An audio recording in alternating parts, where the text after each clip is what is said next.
embodiments of light. You know? Yes, Yeah. absolutely. So Yeah. Yeah. today, Dr. Reddy, we are talking about death and grief, and it's a pretty heavy topic. Some of us might not be ready to hear what it needs to be said, but I think we need to talk about it more because a lot of us view death as something evil, something that's bad, something that's negative. But hopefully, after the end of this session, we can have a more lighter look upon death, and we can learn to, being friends with it might be a bit too quick, but at least accept it. Yes, definitely. I think that, it is a change of dress, and how do we embrace it? I think how do we prepare for it, and how can we relate to it, and how do we help each other during the time of grief, and the most important thing, and how do we show some compassion and detachment at the same time understanding. I think the big thing, Pranisha, how do we understand ourselves in this journey? And Mm, death is one part of the life journey, and mm, I think it's not spoken about a lot, and people don't like to talk about it. And yes. I think that it's a reality, just Mm, like you speak about a baby is born and into this world, but we don't speak about when the baby is not when death comes, because when the baby is born, and we like to hear the baby breathe, and there's a cry that takes place, and there's a breath goes into the baby's life. mm, And when death diminishes, that the breath goes out of life. That's the two spectrums of life. But yes. we should embrace both. But I think the preparation in this life is critical for death. I think Mm, that it's and we shouldn't look at it as a bad thing. We should look at yes. it as a journey of life. I think that Mm, um, by nature people grieve a lot, and because we've seen that during the pandemic and during COVID, and death became very what can I say, very clinical, very icicle, where mm, coffins were closed up and loved ones couldn't even see the ones that passed away. And again, is it important or not important? I mean, is it the best part? Is it in the coffin, or the best part is a living being? yeah, absolutely. You Yes, know. my mother always says, there's no point in going for somebody's funeral if you haven't been there for them during life. There's no point in going seeing a dead body. You should see them while they are alive and well, and when you can interact and make memories. Yes, absolutely. I see, and the treasure is that I may not know. For example, somebody called uh, Alicia, for example, right, on the group, but it doesn't matter. If I can send light to her in times of need and in times of well-being, of distress, or whatever it may be, and it's Mhm. important that we show this spirit of relationships. There's almost like the circle of beings of existence. In the world, we are as strong as we are, but when we are united, and united in thought, word, and deed, and the lights of beings, and the most important thing, knowing that there's somebody there for you, and we all are there for each other. Yes, absolutely. You So, know. Dr. Reddy, what happens to the soul when we die, in your opinion? What happens to the soul? I think that all walks of life, and all the religions of the backdrop of the world, and I think everybody has said that. For example, that in Christian philosophy is that Jesus Christ, was here on the world, and he left, and he showed that by his life on the cross. I'm the resurrection of life, and those who Mhm. believe in me, even though they die, will live, and even everyone who lives and believes in me will never die. I Yes. think, there's a journey of a being of existence, the Lord of the universe, in the form of Jesus, has given you the assurance that if you believe in me, you will never die. And Mm, I think that one is to reflect on that. In the Bible, it says that in one of the verses, when a person dies, the body turns to dust again, but the Mm, spirit goes back to God who gave it to you. mm. Yes. And that spirit of every person who dies, whether saved or unsaved, as in the Bible, returns to God at death. But when does the spirit go back to God? When we give up the Mm, last breath, right? mm, And the point of the Hindu philosophy, we says that the laws of karma is such that the soul lives on. I mean, and the soul never dies. And that's ever living spirit. And what is the tangible evidence of this, that mm, of living and dying, from the point of view of science, and we talk about the scientific aspect of this. And in this living being of existence, we talk about the scientific aspect of what happens in ourselves. We all know, for example, the skin is the largest scientific organ in the world, and we know that when you're younger, between 14 21 days of life, and you find that there's a recycle of your whole skin that takes place. When you get a little older, mm, it takes about 20 days. In midlife, between 45 and 60 days. But this is show you an example that the cells on your skin is dying every 14 21 days, and or every 5 to 6 weeks in adults.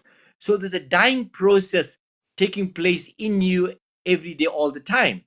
And to mm, understand that process, I think, is critical. So when you realize that there's something in you is dying, but at the same time is being created in terms of a live spirit. So I think that spirit that we talk about that goes through the world, we all know mm, that we come into the being 7 was below and 7 was above. So when we have the journey of life, your spirit, so we don't know in which realms of the that 14 cycles of life and death we are, but we know mm, that spirit goes back to the Lord of the universe. But the people who die around us, there's a living spirit of theirs always being present. And how do mm. you tune into that living spirit? I think is very critical to help that those who grieve or those who lost a loved one. I think that needs to be, reflected on. But I Yeah. think that to comfort everybody is almost the death is a change of dress, because whether you think of going heaven or hell, whatever you conjecture up, but be Mm, rest assured there's only one living being of existence, one living God in the world, no matter whatever form that you have in the physical realms, but we all go to the same place. yeah. Yes. Funny thing, when you were talking, it reminded me of when I spoke to Master O. He's one of my Buddhist friends told me that Master O is coming from China. I went to see him, and he said that we are very much a part of nature. We are nature. And nature also goes through phases of death. If you look at the seasons, you have spring and summer, but you also have autumn and winter. And winter is when everything dies, but it allows for birth of the new plants and stuff to come through in spring. And just like the seasons, because we are part of nature, we also go through this, summer and spring where we learn and we grow, but we also go through autumn and then winter when we too have to die. So it's also a reminder that it's not only us that has to go through it, but all of nature goes through it. Whatever's on this earth, whatever has been created, has to, I don't want to say be destroyed, but has to come to a point where we can finish the cycle and then grow again and have a rebirth, if you look at it in that sense. But the body must also die because it's lived its life. So I just thought that was very interesting. I just wanted to ask Dr. Reddy, could you share some experiences? I know you touched on this last week, but could you share some experiences where you've had with people who have prepared or they knew they were going to die and what the body does when it prepares for death? Yeah, I think that, I think first of all, I just like to share a personal life experience of myself, right, that happened during this journey of life and death, where I can Mm, say that I'm a reborn soul in this living form, my personal self. And, yes. I went off a cliff, with a car of 100 meters, myself personally, you know Wow. and so we were a group of five colleagues of mine, and and one unfortunately passed away, but And during this time, of going through this journey, and Mm. I saw my own life when I went down this cliff from the time of conception, Mm. of the ovum, the sperm to give birth to the Wow. baby, and the journey. I saw my whole life and being recreated in my consciousness. You know, Wow. right? And it was one of the most phenomenal experiences that I had, Yes. and so I live my journey, and I trace back my journey in the living space in my physical form as Reddy. So it was a Wow. phenomenal experience to know that you know that the Lord of the universe gives you a unique experience. Yes. So I saw the entry of my life into the world, and I Ooh. saw the journey of my life till that time. and the, Mm. and the most profound thing that I saw, my journey ahead, you know and I didn't realize Yes. that at that time, I will leave KwaZulu Natal and come to Johannesburg. But in retrospect and reflection, I saw all this happen in the split seconds of time, where you transcend time Mm. and space. I think it Yes. was a phenomenal experience. Mm. You know. Shoo. Well, we happy Uh, you're still with us. yeah, I mean, we say in the world we're born 8.4 million times, and I think in this journey, I think was one of the journeys of my 8.4 million births where I was reborn in this world. There, Yeah. and very interestingly enough, I met this highly realized soul, Dr. Isa from Germany, a few years ago, and he took me on this journey of where I came out of my physical body, you know, Yeah. and where I looked at myself from the outside, inside, right. So I was fortunate to have this experience of Mm. life, and he took me on the journey to show that of three lifetimes. Yeah. Where one life I was born in the USA, one life was born. I was born in Mongolia, in Mongolia, in the Chinese spectrum, and right, and close to India. And my third life, he showed me I was born in Turkey, and where was I was a teacher and a landlord. Shoo. Yeah, right. So Wow. I'm one of the fortunate people in the world, Mm. and that had this amazing experience Yeah. of that accident. And then I met Dr. Isa in my life, and he showed me three lifetimes that I'd gone through, and he showed me Mm. that why in this kind of life journey. So why I'm relating that experience of the three lifetimes of the third one, which I experienced in Turkey, where I was a teacher and a landlord. So and I love to teach, and one of the things is my forte is to teach young people knowledge, and is to counseling and share scientific experiences, Mm. so I'm reliving this teaching experience I had in Turkey. And then as a landlord, I he showed me I threw people out of the residences, and he says to me, right, that this time I have to go through this as well, and had this experience, when I was first married, and I didn't have a written lease, and I in a flat, and they asked me to leave in 1 month. So I went to the next accommodation, and I lived another month, and they ejected me out of the place as well. And then Mm. eventually my wife and my two boys, we stayed in a so-called warehouse because we didn't have anywhere to go. you Mm. know so Yeah. I mean, I realized that in reflection why it happened to me, because what I Yeah. did in my past life. you know Yeah. so when you Mm. understand that process, you wouldn't feel so grieved by your current experiences that Yes. you've gone. You understand that what you do is about trying to contextualize cause and effect of life. Whatever you do Mm. in this life, be rest assured, you have to be involved in the next life.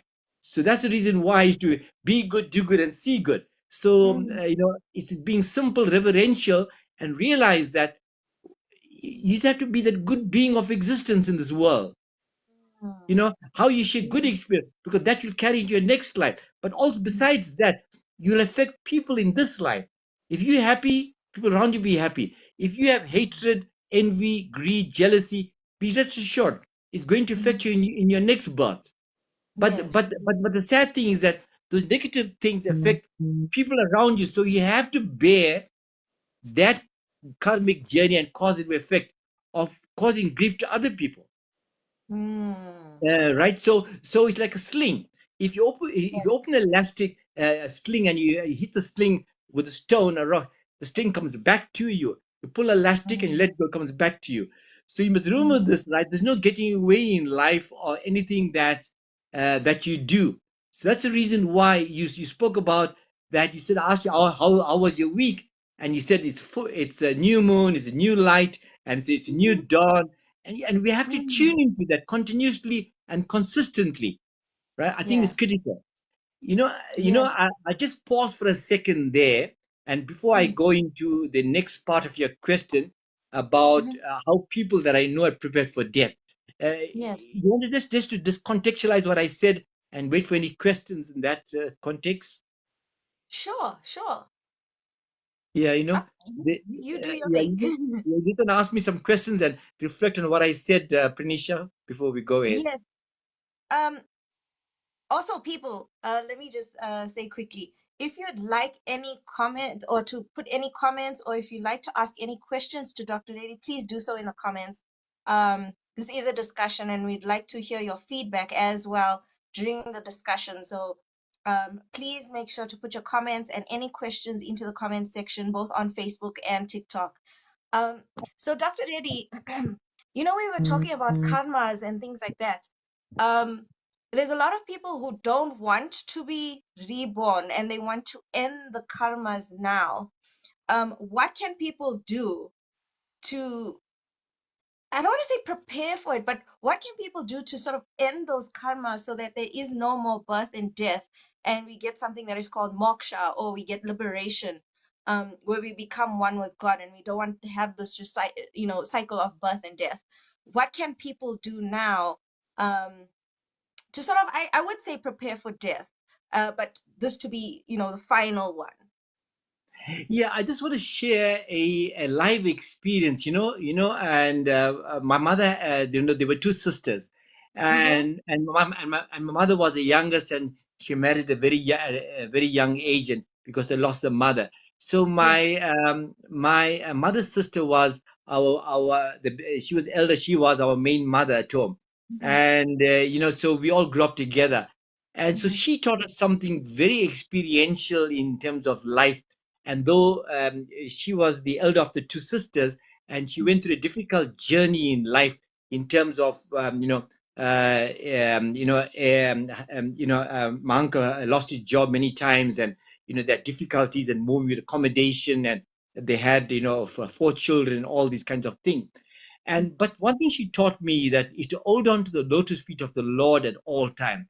She said the Mm-hmm. only way you could do that, she said to me, is by serving the Lord in whatever way, and realize that there's somebody got a greater difficulties than you have. She has so much of difficulties in life, but a total meditation and focus on the God every day, every year. She was a school teacher, and they put her from schools from Durban to Cliffdale, to Glendale in North Coast, to Peter Mary. That's what they happened to her in her life. She had to leave her families, go and teach different places, come back, and she had great difficulties. But Mm-hmm. she was still totally focused. Number one is on a prayer, on a breath control, but on serving people continuously and consistently. And that Yes. was the attribute that she had. So in this journey, she used to teach us every week what we call is a Sunday school, what we call, but it was a family thing that we used to have. And every Sunday, all the children together again, we used to follow, and she used to, because she was a teacher, and we used to have this meditative prayer and teaching us about life skills from a younger age. So, Mm-hmm. so I think it's very important that when you have a mentor, the mentor must bring you to life skills and journeys from an early age to a latter age. But it doesn't mean that if Prenisha is a young person cannot be schooled in terms of experiential life as if you're older people.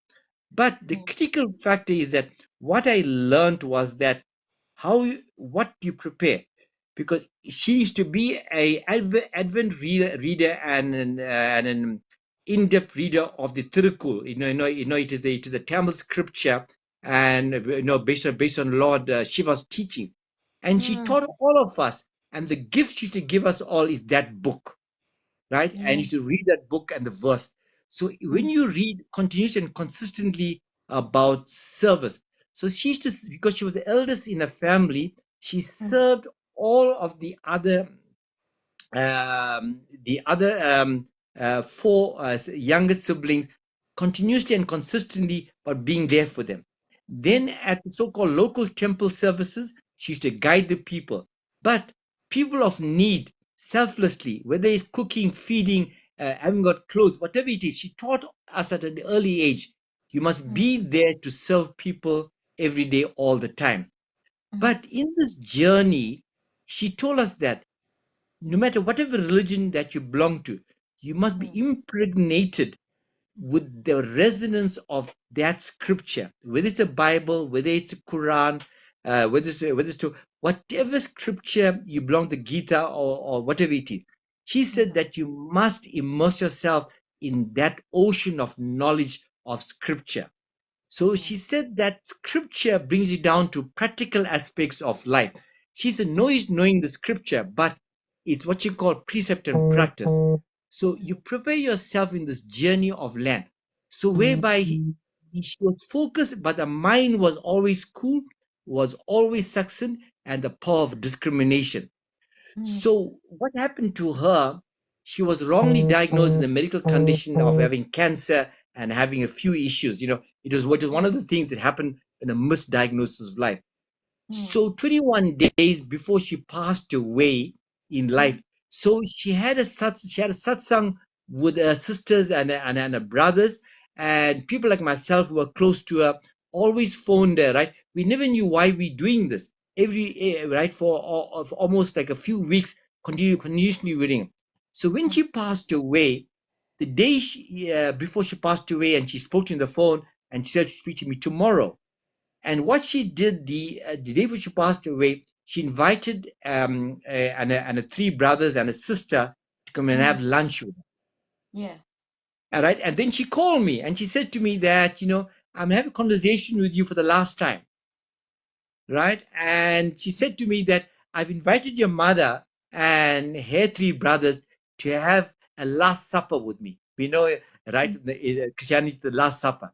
And in Yeah. this last supper, she dialogued with them and she told them. Mm. And just before she had a last spoon of meal, she says the time has come for her to leave. And she says she's going to pray and be in silence. And she gave a last breath reciting Om Namah Shivaya. Mm. Right? Wow. So the preparation of death is immersing yourself in breath control, mind control, and just Mm. being happy. But Yes. don't have any regrets, no envy, no anger. Just Mm. be happy and knowing that there's somebody else worse of you in life. I Yeah. think that's an important preparation of life. And the most important thing, love your own self and to Yeah. know that you're the most important person in this world, right? Mm. And also the spirit of forbearance and forgiveness. Forgive the person who may have hurt you. Forgive the Mm. person who may have been negative with you, right? Yeah. And that's not important in life. And when you Mm. forgive, you feel lighter in this world. I give the example, be light as a feather. Do not look down in life. And how do you look at the rising sun? Upwards or downwards? Upwards. Mm. Up. Look at Yeah. the brighter side of life always. Like Mm. that new moon. Look at the moon, Mm. like the beauty in the moon, the brightness of the sky. Yeah. I just wanted to ask Mr. Reddy, in your opinion, so when people are sickly or they're old, you sort of prepare for death because it's coming. How does then a soul prepare if it's by accident? By shock, it just happens. So accidents, murders, suicides, what then happens to the soul, in your opinion? Yeah, no, no. The spirit goes back to God. The Yeah. spirit always goes back. I mean, the soul lives along, right? Yeah. These accidents that happen, right? We think is inverted commas, it's an accident, is something that was unprepared for, but Yeah. we don't know that for sure, right? Yeah. But talking to some people that I'm going to give you again a living example that happened.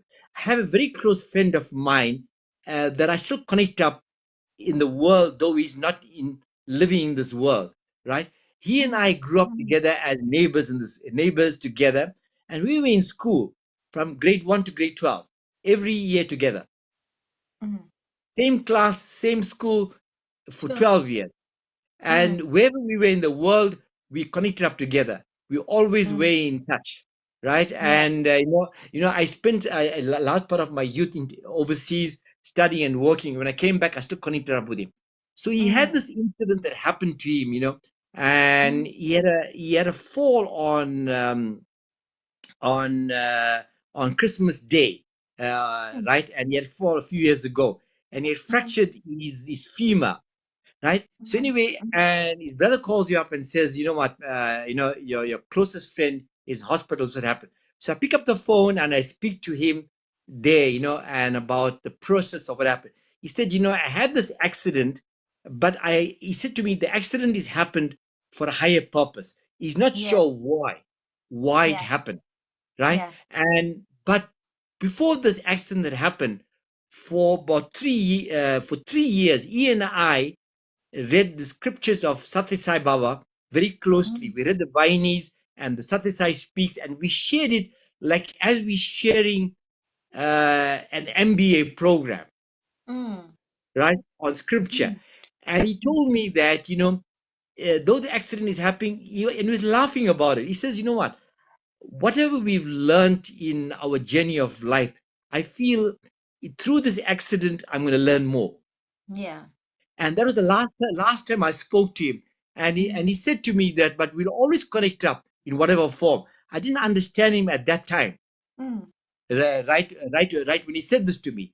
And when he passed on the next day, Mm. and I prayed and reflected on it, and then I said, what he said, I know is real. And so up to Mm. now, I still connected up in the formless form to him, in his total spirit. And Yes. whenever I to want a message, whatever we learned in our childhood or through the journey of the Satya Sai teachings, right? Mm. And we have the love for each other, to be with each other. I realize that he just changed his physical form, but I'm Mm. connected up to it. So the accident that happened to him by the fall and the fracture was his parting shot of life to take another form. Mm. And obviously he had a thing called an embolism that blocked the conduction for his aortic valve, and he passed away from heart attack. But just to Sure. give you that one idea, right? Yeah. What is one example? Right? Yeah. It comes to murders and suicide, right? Some of the Mm. things is uncalled for, is unpredicted for, and from the physical aspects, why did this murder happen? Yeah. But in measure of past life, we don't know what Mm. happened to this individual, what he did in his life, right? Mm. Whether he murdered from the environment, whether he murdered other animals, whether he murdered other human beings, we're not sure. These are all Yeah. conjectures, but it's all about the Mm. cause and effect of life. But the point Mm. of view of suicide in life, whereby you take your life away unprepared, whereby Yeah. you grieve in the world and you just say, I'm done with this world, I'm fed up. Everybody doesn't like me in this world. I think that I had enough, and I decided to end my life. But Mm. because you've taken your life prematurely, Mm-hmm. from the point of view of a scientific aspect of cause and effect of life, if it Yes. was designated for you to be in life till the age of 97, you took your life at 67, Mm-hmm. that shortfall in your life of 33 years, you Mm-hmm. have to come back and fulfill it in whatever form, Mm. right? Okay. Yeah. Because you have, that's the laws of karma, Yes. right? The Lord of the universe had decided that this person, Mr. X, supposed to exit at 97, but he exited at 67. So the Mm. 33 years he rested short. But the Mm. painful process of exiting himself, right, of the suicide effect of life, right? We're not sure in which part of life of the seventh Buddha, seventh above he was, but he definitely short circuited his life. But you cannot get away from the laws of nature, Yeah. right? So you have to Yeah. fulfill Yeah. that. So, but in the suicidal effect of life, is a life of giving up on life. But we should understand that in this journey, we never should give up in life. There's mm, always in the darkest sky. But what allows us not to give up is immersed in the teachings of the Lord of the universe, whether through Gita, whether through the Quran, whether through the Bible, whether through teachings of Judaism, or through Zoroastrian, whatever it may be. I think mm, that journey of constant integrated awareness that the Lord and us are one. We're not separate, yeah. right? We're born into this world. But that aspect of Lord and I are one. But how do you tune it in the physical form? Prenisha is in this physical form. I am Mm, regulating the physical form. But mm, the Lord has given us a recipe. He said, mhm, service to man is service to God. mhm, mhm, Right in Sanskrit, it says, Manava seva is Madhava seva. When you service to man is service to God. So mm, in this process of what we're doing tonight, in mm, our dialogue, we are servicing humanity to understand. Sometimes death may look as if it's a gruesome thing, it's something that, it's something we don't deal with properly. But mm, if we understand this process, it wouldn't be a bad thing. So we mm, shouldn't grieve over souls that leave the world, because we're interfering with the pathway of the spirit that moves to back to the Lord. If we mm, grieve and we're too sad, we're interfering with the journey. We should be happy mm, for the soul that has left the physical body. And in this, but we should, same time, we in the humanity, we should counsel the people who are grieving in this world. But mm, as I said, service to man is the greatest thing. This is why we say love all and serve all. Service of the to mankind is not only through physical service of giving food, giving shelter. That's one mm, part of it. But being yeah. there for Prenisha, being there for Reggie, having listening here, the biggest service we can give service is our time. Yes.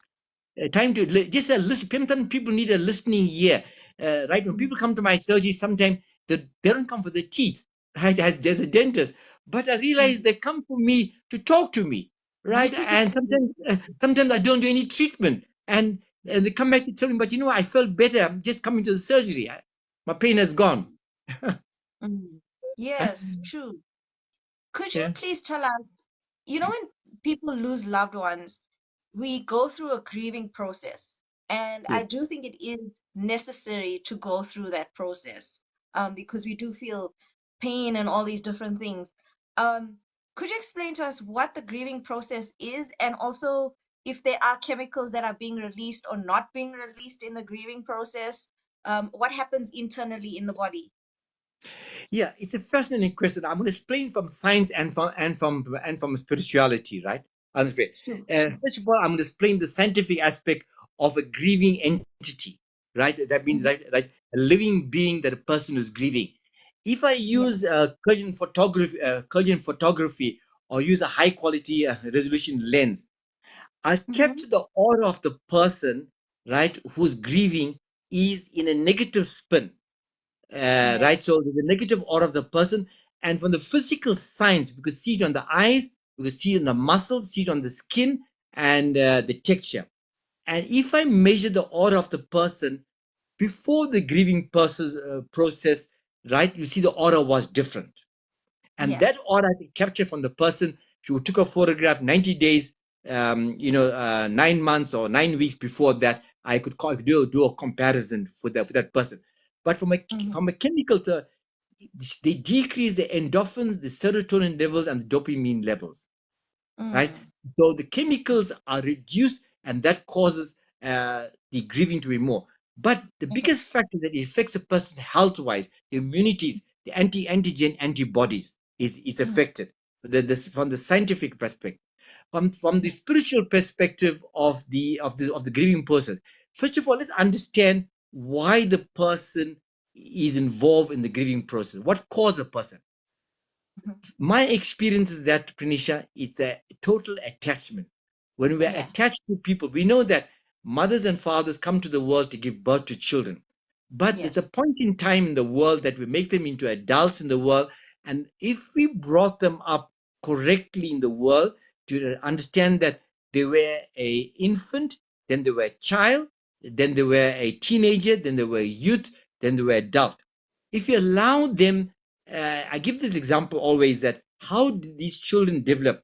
They develop in space, right? In space. And if you get a flower that develops correctly in its corolla and its flora, it develops in space. If there's no space for the flower to develop, this flower will be small. If there's space, Yeah. the flower will be. Like that, the human beings as well, they go through the process of life. So why should we grieve? Right? Because we were a child, right? The child is no longer there, right? Yeah. The child now is a teenager. Teenager is no longer Mm. there after a few years. The child is a young adult. Child, a young adult is no longer there. Now it's adult. So Mm. when we ourselves realize that we went through the process of change, right? Mm-hmm. So I mean, can we grieve that we're no longer a child? No.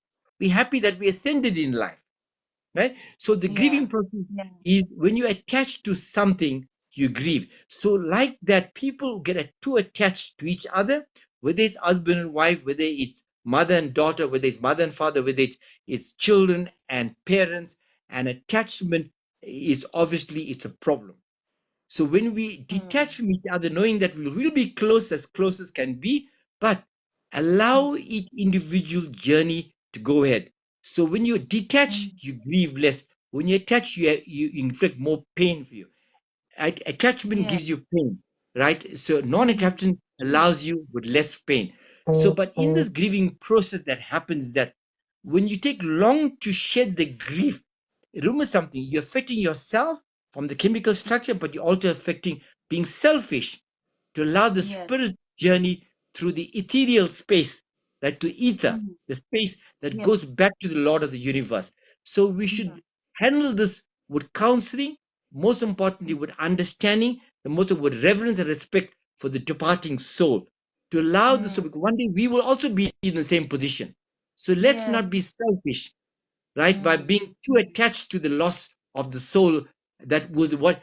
So it's so easy. So tomorrow, the person's name is Jeff, right? We said, Mm. Jeff is here. How are you? Tomorrow we said, Jeff. What we say? Oh, the body. So quickly the Yes. person's name is changed to the body. So Body. right, Yeah. so if you can reconfigure and contextualize the person, so and we got a detachment of the name already if we forgot the name of the person, Yes. Yes. right? That's So interesting. That's interesting. Dr. Reddy, um, this is something because I did do a topic about death, and I said to people that it's okay to forget the loved ones. A lot of people tend to stay in grief because they're scared to forget the loved one. And by forgetting, it means you don't love them anymore. So I love that you said we have already forgotten that it's a person's name and it's now a body. If you could just expand on forgetting a person, it's not forgetting the love for the person. It's letting them go. I hope I'm making sense here, but it's yes, yes, okay yes, to yes, forget. yes. No, no, no, no. And I agree with you. I mean, I mean, Vino Naidu says, yeah, easier said than done. I lost my hubby, and I Mm, presume my mom within 8 months. I found it very difficult. I mean, I mm, empathize with you. I feel for you, right? But I mm, mean, it is a difficult thing. So we don't know why husband and mother at both what do you say, levitate. I'm when it's used to levitate, leave the physical body and go to ethereal space.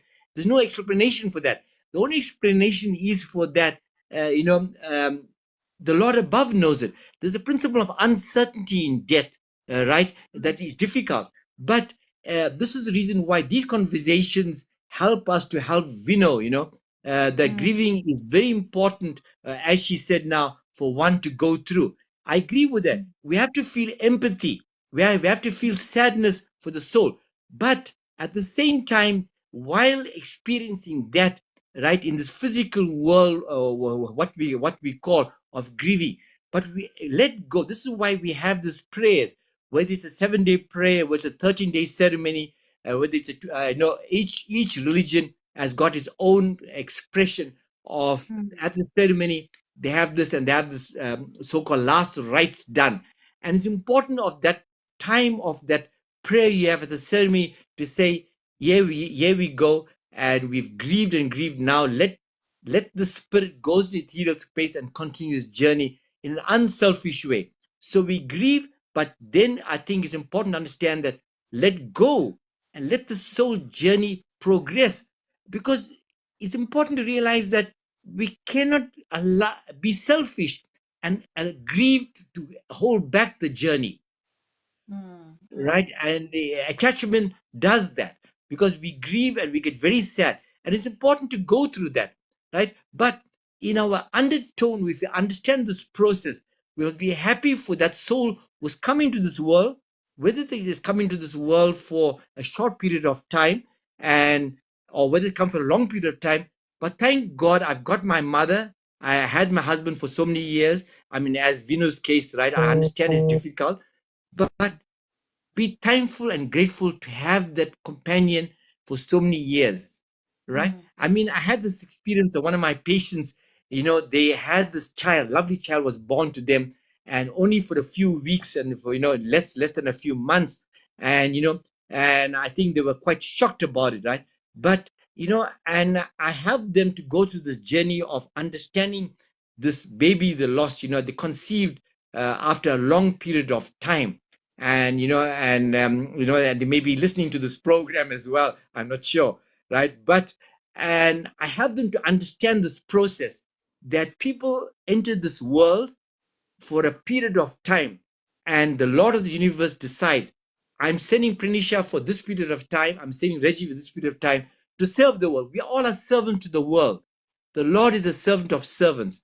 So when we mm, accept the role, we are servant of servants as well. We're serving our parents, we're serving our siblings, we're serving the people at work, we're serving nature. Again, we are the servants of servants of the universe, right? So in the servant of servants of the world, right, to understand that expression, it's important to understand that prayer, music, counseling, all these things, meditation, as Vino says, definitely is a great part of helping the singer. And going back to scripture, it's a great thing, the breath control, to understand that, to shed the grieving process. And then when you do the 13-day prayer or whatever time or period, and to accept at this point of prayer, allow the soul and reminisce over the positive aspects of, in case of Vino's case, a mother and a husband, allow them to share in this world. And let's, mm, on reflection, how happy, I know my mother's sister, we call as Perima, how I'm happy she served the time with us and gave us this journey of this beautiful experience. I think of the lovely things. And what happened to her? She came in my dream and she says, one thing that you didn't fix up for me, you didn't fix up my front teeth. Now I want you to do some crowns on my teeth. And in this meditative prayer, she came at 3 o'clock in the morning, had this wonderful dialogue with her. And on the dental chair, I did the crowns for her teeth. She says, now I'm happy. Now I'm ready to go to my next journey of life. mm, Right? So what I'm saying to mm, you, these souls in the different spirit still gives you opportunity to fulfill a task that I didn't fulfill for her. mm.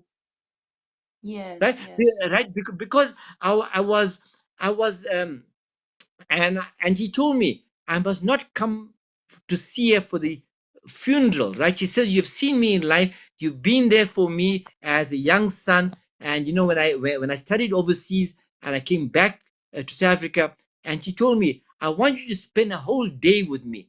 I want to talk to you on one-on-one. I want you to come with your mother, but I want to talk to you." I gave her the opportunity to spend a whole day with her, right? And Mm, she spoke her heart. She says, "I want to talking to you about my life journey. I didn't even talk to my father. I didn't talk to my sister, but he said, the Lord Shiva wants me to talk to you." And she mm, told me about a whole journey. So that for me was a time of service to her as my big mother. mm, And so she told, when she phoned me, she says, "I don't want you to come and grieve." I said, "I know you'll be happy for my journey." So mm, that's the kind of relationship before her death. So she mm. came in my dream to do her crowns. I was so happy for her, happy for myself. Yes, yes. Of course. I think the hard part about losing a loved one and grieving is moving forward in life and navigating life without that person being there.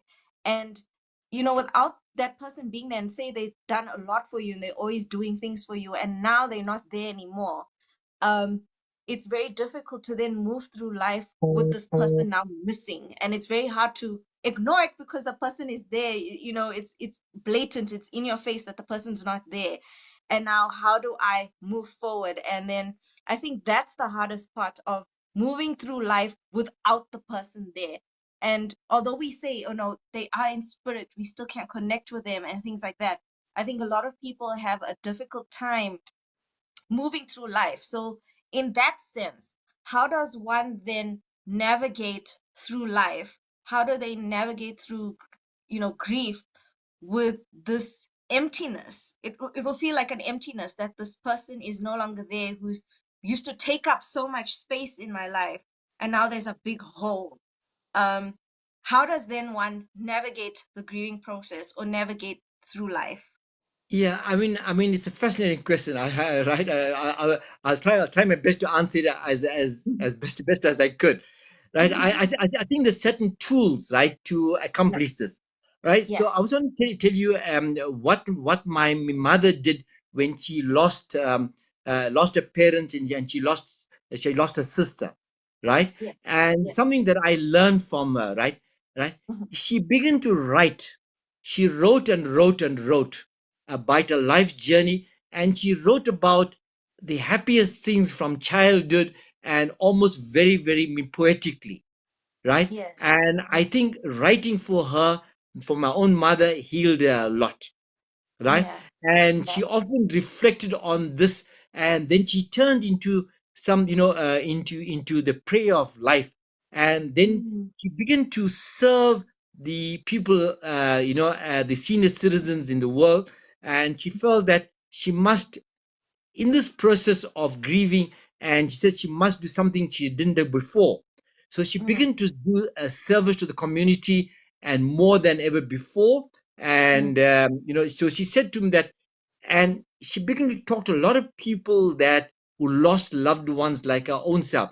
So when she yeah. lost a youngest brother who was Mm, very close to, because the age group was very small, and they grew up together.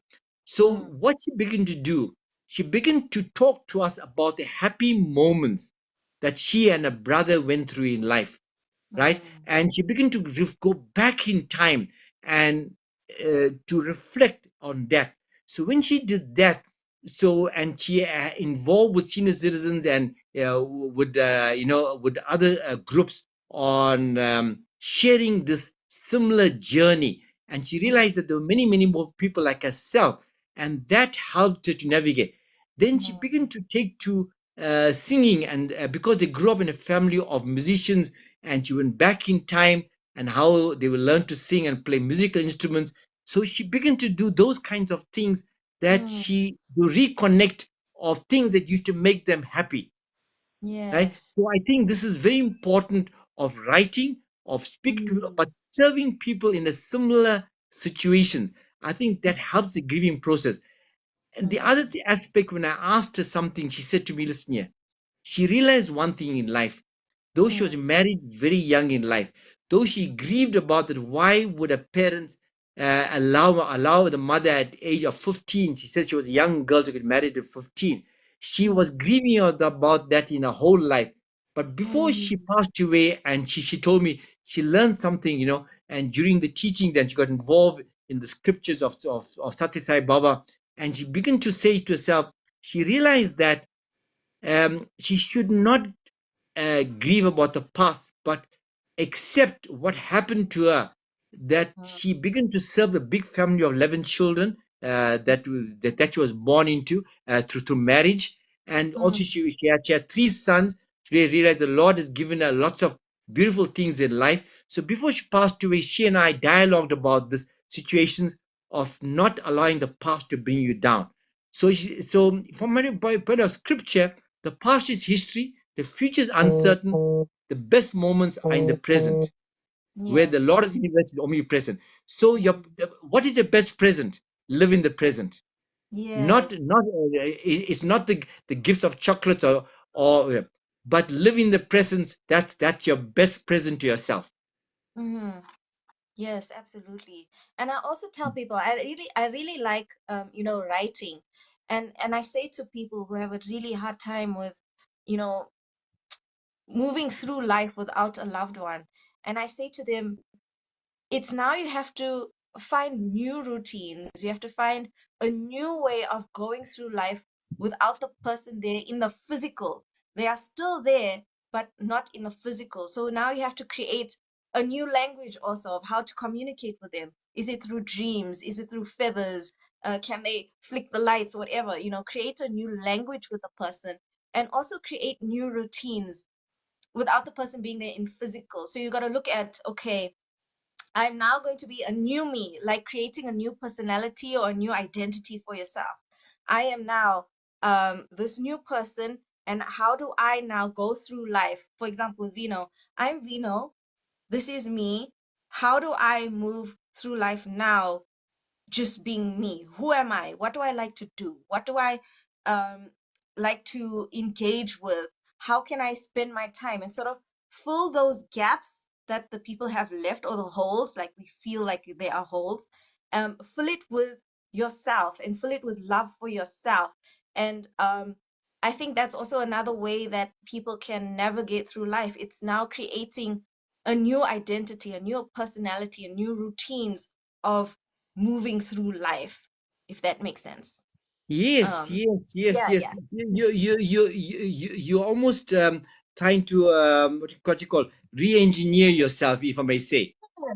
Yes, Yeah, because it's very difficult to go through life the same way that you used to without people being there. It doesn't really make sense and it doesn't work. I think it puts you more into grief if you're trying to do the same things the same way because the person isn't there.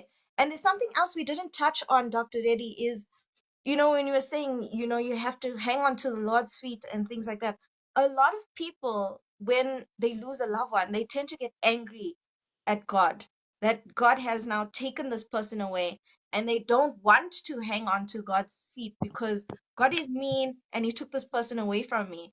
How does that person then move through grief? How do they heal that hurt that they have towards God? Yes, people often get very, very upset and very angry because they believe that what, God has taken my own precious what you call it, precious position, precious possession in life. You know what? And they feel, Yeah, how can God do this to me? yeah, I mean, people often say this, but that's a very microscopic and narrow perspective of understanding that my experience, the Lord of the universe, God never punishes anybody. He never yeah, want to put you into distress, and the power yeah. lies within you, right? In Mm, terms of not to be in distress or to be happy.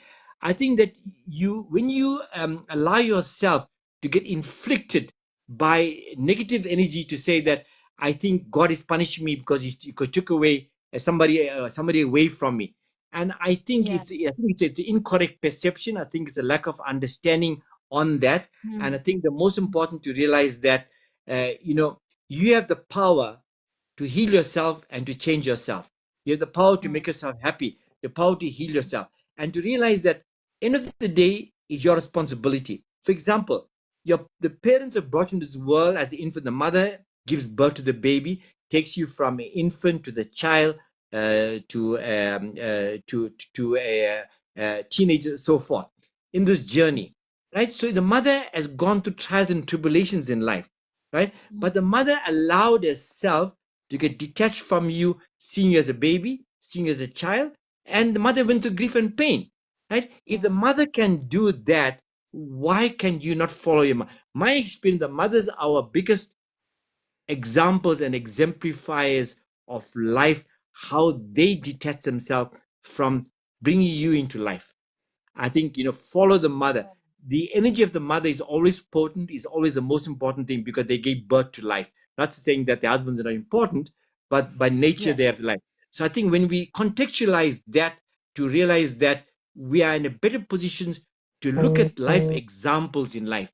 When when living master Satya Sai Baba had given up his physical body in the world, and before Mm, that happened in the world, that he allowed the doctors to operate on him, to put him on the ventilators, to put him on machines and all that. and people were praying in the world.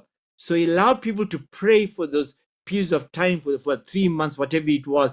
Then 24th of April 2011 left the physical body, but it shows that people became prepared for the lack of the physical form. So like that in Mm. life, we should prepare ourselves to lose the physical form, right? But Yeah. again, it's about this topic tonight is a preparation for death. So I think we Yeah. need to dialogue and engage each other. I think we shouldn't look at it as a bad topic. We shouldn't look as a topic of a negative aspect. It's a Yeah. topic of reality, right? Yeah. And I think that all Yeah. of us has to go through this changes of life. And Mm. but most important thing, what is change? Change is constant. As I Yeah. spoke about the skin, 14, 21 days of replication. So I think it's Yeah. important for people to navigate this grieving process by having the tools of Mm. realizing that of selflessness. If you're selfish, we'll always grieve for life.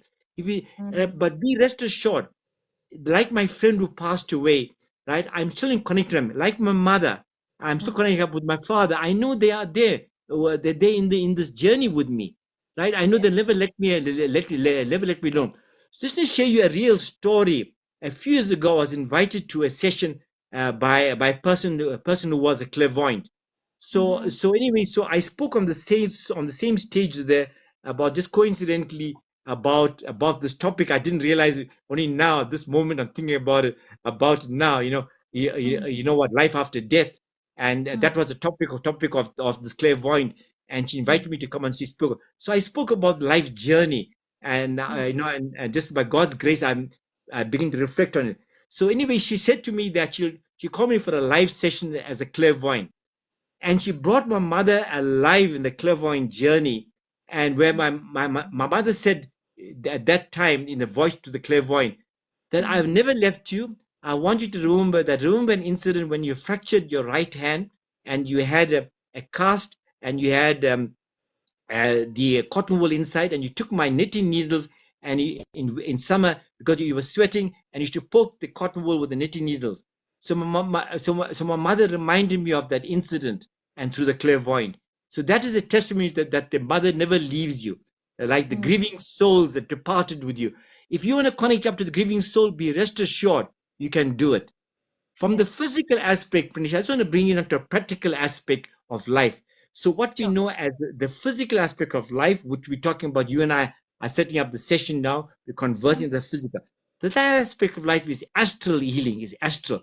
So the astral connects up to the spirit, Yes. right? And therefore, would you to know that the spirit is downloading you to guide you. For example, as Mm. doctors, sometimes we know that we are a quandary in diagnostics, but then in moment of silence, we connect up in the astral plane. But Mm. everybody here in the physical life has a power to connect to the astral. The astral is a journey of the spirit that works through. We know that from Sanskrit, that the goddess Dhanvatri is a lot of medicine. So sometimes we Mm. connect up to that lot of medicine to get the Mm. correct answer. So like that, each one is a healer by himself, and you have the potential to heal yourself, and that is a Mm. power within you, right? Yes. Mm. Uh, so and I hope this brings a practical tangibility to people's understanding that you are connected. I mean, I'm a living proof of it. I connect up to my friends, to my family in this living spirit of the ethereal spirit in the space. Mm. True. Yes. Um, I just wanted to ask about, the grieving process. Um, I want you to ask about broken heart syndrome and what that is and how one can heal from it, because death can be quite heavy for people who haven't prepared, who don't understand what death is, who haven't sort of made friends with death.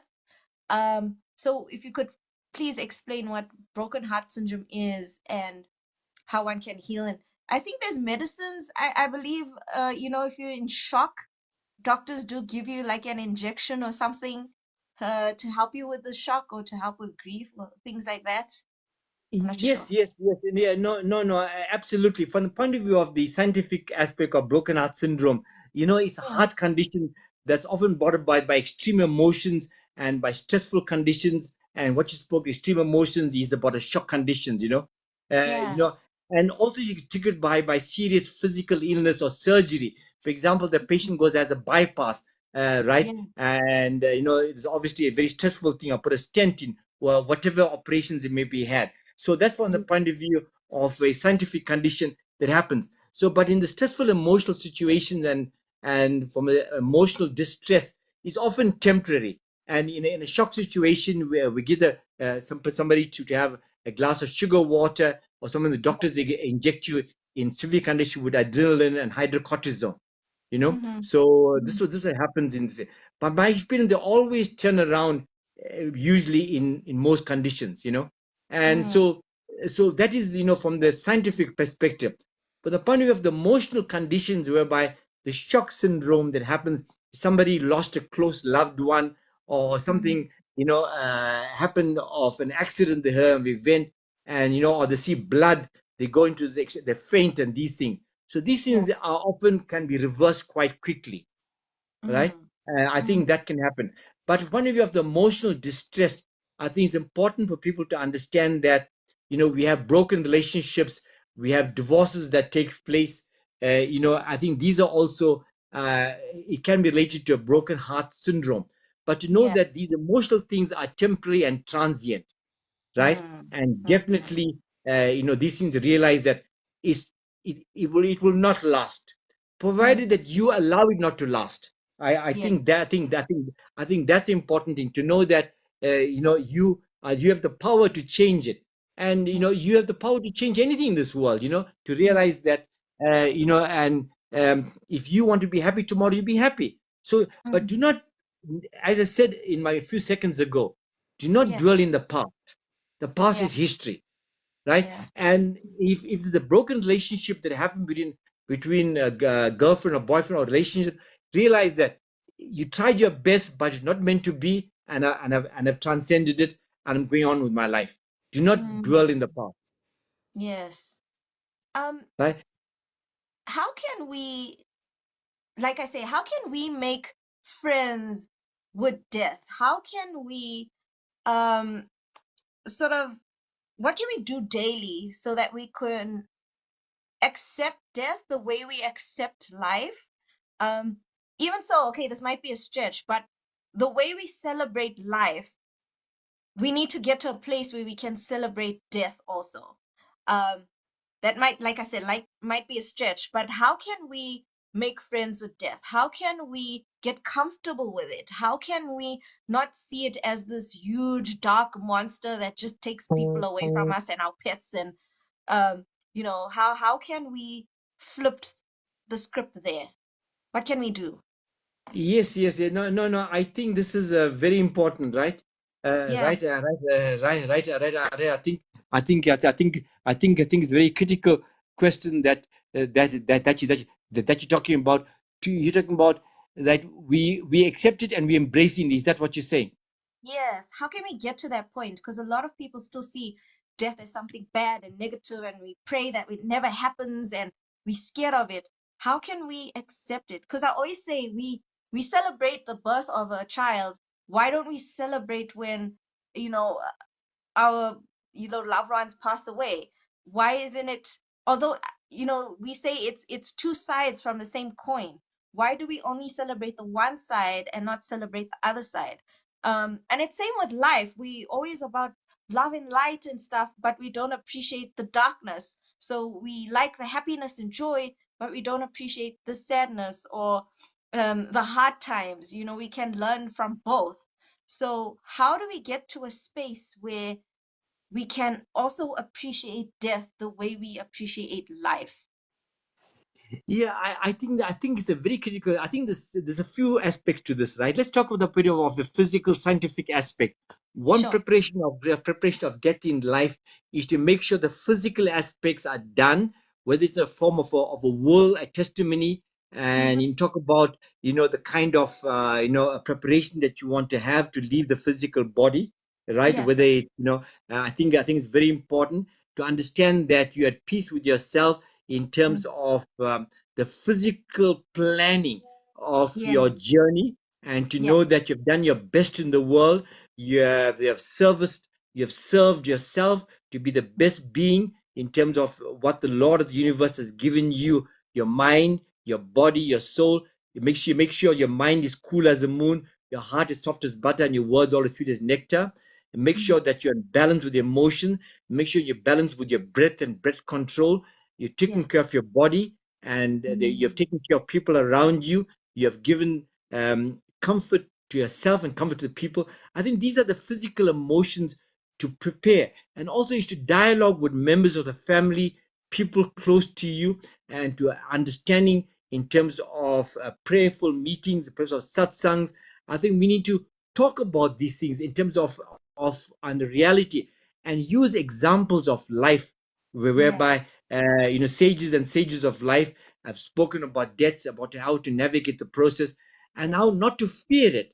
Death is Yeah. not something to be feared with. Death is Mm. something to be accepted in dialogue as another scenario whereby Mm. we have gone through the journey, as I saw earlier on, seven below and seven above.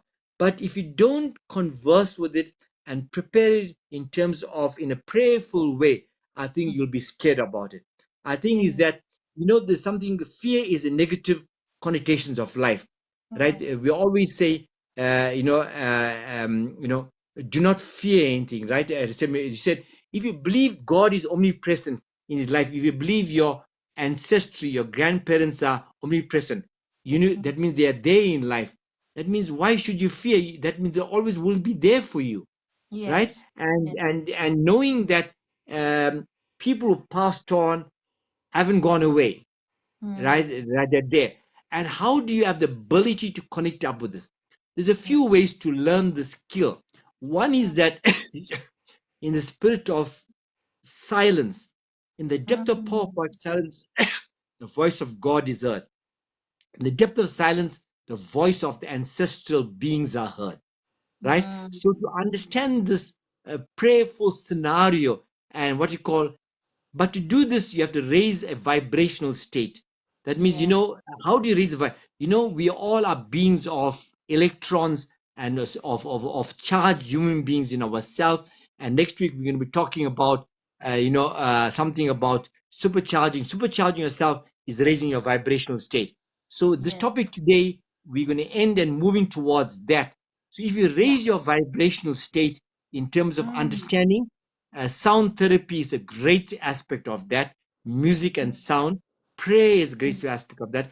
Bed control. Having surrounded with the best vibration state of plants, of environment, of foods around you, and color therapy. All these kinds of things are important aspects of preparing yourself to know that if you have positive vibrations, you will accept death and not be fearful. So, what Mm. happens around you inside? What we call the inward journey is the reflection Mm. of the outward journey. So, the Mm. so the outward journey embossed yourself around you, but the inward journey is the true essence of yourself. What we Yeah. call each person has two hearts. The left heart, the physical heart, and the right heart is an emotional state, Mm. right? This is why we have right brain and left brain, right? So that we can talk about, obviously in our next journey Yeah. of our dialogue. But I think Mm. it's important is that when your vibration state is increased at a high level, you begin to Mm. accept death and not fear it. And say, Mm. why fear when I'm here? Many Mm. higher sages and scriptures have said it. So you have to realize that there are people look after you in an astral plane. That means your Mm. ancestry, your grandparents, or your parents, whoever it is, Mm. they never leave you. So you realize that we say that when you go into the world, you have two angels, one on Mm. the left shoulder and the right shoulder. The Yeah. angels from the Lord of the universe. But how can the angel protect you? Provided you create the atmosphere within yourself to attract the angels. How? By being happy, reverential, being grateful with Mm. humility and gratitude. You show Mm. gratitude to the sun, the gratitude to the plants. So when you have these beings of lovely uh, thankfulness in your life and being mindful of these things, of the people who gave you this gift of this body, people who helped you in this journey, and mm, reflect on all the good things all the time. This is why in the sounds of silence in the morning, your prayer, you express what you call is gratitude, right? So yes. one of your affirmations in life should be, I love myself, I love Mm, everybody around me, I'm gratitude and thankful for every being of existence that gave me mm, this wonderful smile. I'm going to smile at the world and let the world smile back at me. I love you mm. because you love me. Yes. I think also another important thing is to actually make life count, so you don't feel bad that death is coming for you. So you make life count. And even your conversations, I think, don't let anything be unsaid. Tell the people that you love, tell them. If you have issues with people, tell them. you know, uh, make those conversations count. And if you have loved ones that have already passed on and you didn't get the opportunity to tell them, write it down, call them, tell them, even speak to a mirror.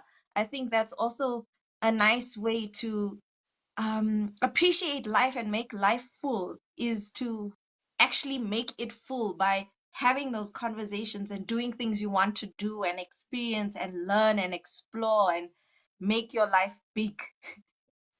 Yes, yes, yes. And we realize that the Lord of the universe, the love and grace is always there.